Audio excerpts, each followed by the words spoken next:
Jadi dalam perjalanannya orang tua pasti ada problem tentang pertumbuhan dan ini sebetulnya normal dan semua anak berisiko. Walaupun anak normal, anak prematur, anak dengan kebutuhan khusus, tapi khususnya anak normal ini aja berisiko. Artinya apa? Beresiko mengalami gangguan pertumbuhan. Jadi ada beberapa hal yang nantinya kita bahas di video ini tentang gangguan pertumbuhan. Apa aja sih sebetulnya yang nantinya bisa mengganggu pertumbuhan anak? Misalnya tadi ketika hamilan, orang tua memastikan kalau anaknya itu nggak lahir prematur. Ini aja udah bisa memberikan resiko itu berkurang. Nggak lahir prematur, berat badannya nggak rendah ketika lahir, terus juga memperhatikan kehamilan, dan juga nantinya setelah lahir anak itu bisa dipastikan tidak ada perawatan khusus. Misalnya anaknya nggak dirawat di NICU, atau misalnya anaknya ada nggak nangis ketika lahir. Terusnya misalnya anaknya ada malnutrisi, nanti yang kita bahas juga nih. Terus juga ada misalnya anaknya sering sakit, bisa kita cegah dengan imunisasi, atau bisa kita cegah dengan misalnya perilaku hidup bersih dan sehat, dan sebagainya. Terus juga ada gangguan-gangguan pertumbuhan yang nantinya beresiko pada semua anak yang mungkin bisa kita hindarin dengan memperhatikan nutrisi anak. Misalnya anak itu nggak terpantau pertumbuhannya dan beresiko menjadi gizi buruk, bahkan gizi kurang. Atau misalnya gizi buruk itu jadi stunting. Atau yang bisa terjadi lagi pada anak itu adalah obesitas. Kita nggak bisa bilang anak kekurangan berat badan aja, tetapi kelebihan berat badan pun adalah salah satu hal yang menjadi resiko untuk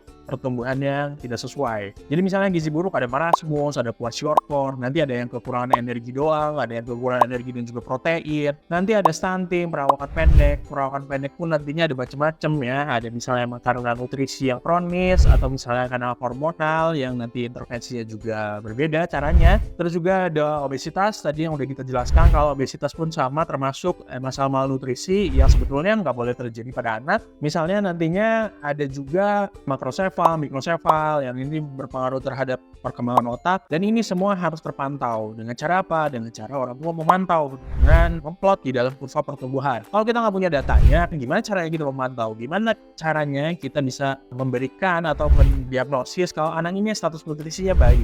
Gimana caranya kalau orang tua tidak memantau pertumbuhan dan perkembangan tapi berharap orang tua punya anak yang cerdas di kemudian hari? Jadi ini PR untuk orang tua kalau harus selalu memantau pertumbuhan anak dan juga perkembangannya.